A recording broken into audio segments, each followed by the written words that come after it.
आप देख रहे हैं आपकी रूहानी तरक्की का ज़ामिन सल्वेशन टीवी।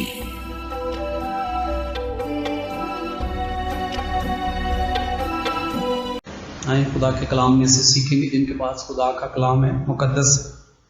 मत्ती रसूल की मार्फत लिखी गई इंजील, उसका 21वां बाब 12 और 13 है। नए अहदनामा में से मुकद्दस मत्ती रसूल की मार्फत लिखी गई इंजील, उसका 21वां बाब 12 और 13 आयत कलाम मुकद्दस में से हम पढ़ेंगे।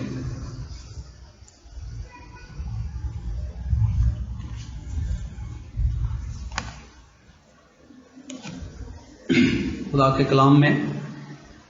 इस तरह लिखा है। मुकद्दस मत्ती रसूल की इंजील 21वां बाब 12 और 13 आयत। और यीशु ने खुदा की हैकल में दाखिल होकर उन सब को निकाल दिया जो हैकल में खरीदो फरोख्त कर रहे थे, और सराफों के तख्ते और कबूतर फरोशों की चौकियां उल्ट दी, और उनसे कहा, लिखा है, मेरा घर दुआ का घर कहलाएगा, मगर तुमने उसे डाकुओं की खोह बनाते हो। खुदा के कलाम के पढ़े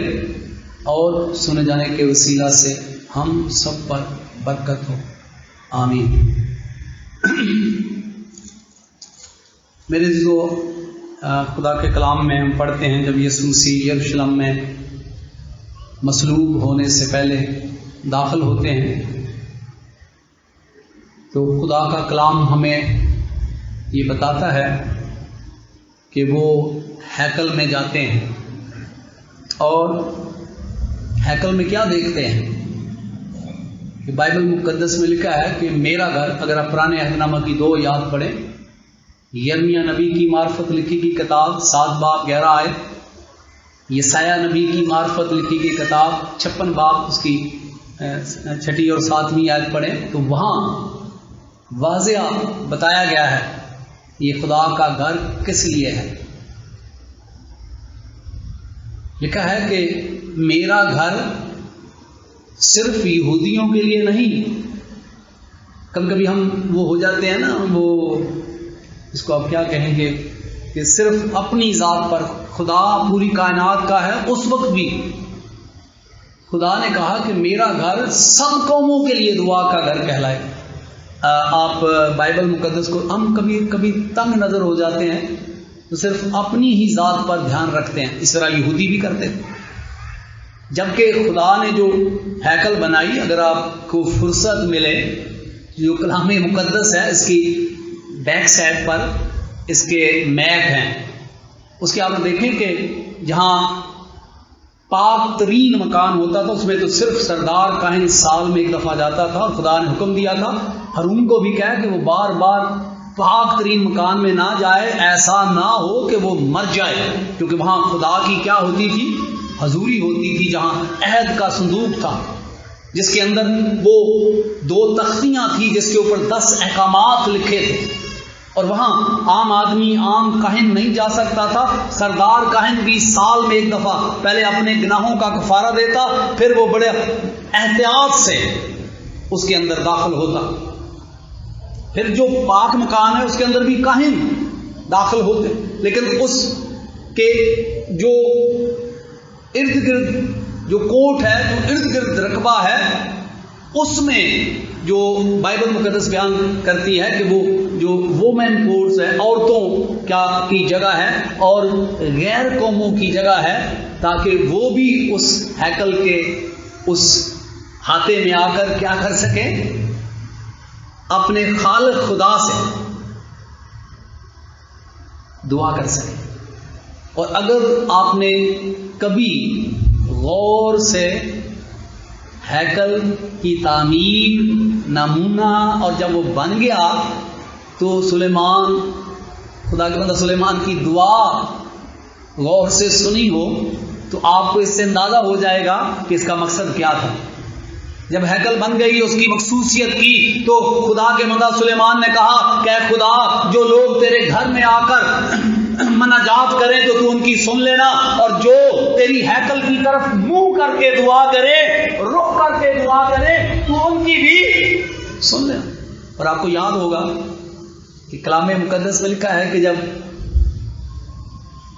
یروشلم میں یہودا کے لوگوں کو اسیر کر کے لے گئے بابلی، تو اس میں ڈینیل بھی تھا، تو لکھا ہے ڈینیل وہاں اپنے گھر کی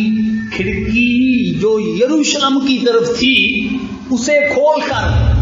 اس کی طرف منہ کر کے کیا کرتا تھا، حالانکہ دعا تو آپ کہیں بھی منہ کر کے کریں تو خدا سن لیتا ہے، آپ لب صرف ہلائیں اور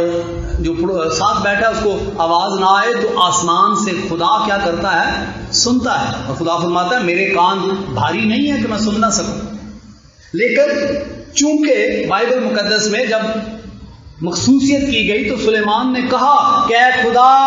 جو لوگ تیرے گھر میں آ کر مناجاتیں مانگیں ان کی سن لینا، اور جو لوگ تیرے گھر کی طرف منہ کر کے رخ کر کے دعا کریں تو ان کی بھی سن لینا۔ تو اسی لیے خدا نے فرمایا کہ میرا گھر سب قوموں کے لیے، لیکن جب یسوع مسیح نے دیکھا تو ہو کیا رہا تھا، یرمیہ نبی جو فرماتا ہے کہ انہوں نے ڈاکوؤں کی کھو بنا دیا ہے، تو یہاں بھی ڈاکوؤں کی کھو بنا دیا۔ یسوع مسیح فرماتے ہیں مسئلہ کیا تھا، پرابلم کیا تھی؟ پرابلم یہ تھی کہ یہ جو غیر قوموں کا کوڈ تھا، جو غیر قوموں کے لیے جگہ رکھی گئی تھی خدا نے کہ غیر قوم کے لوگ بھی آئیں اور وہ بھی خالق خدا سے کیا کریں، دعا کریں، اس کے اوپر انہوں نے بزنس کا کام شروع کر دیا۔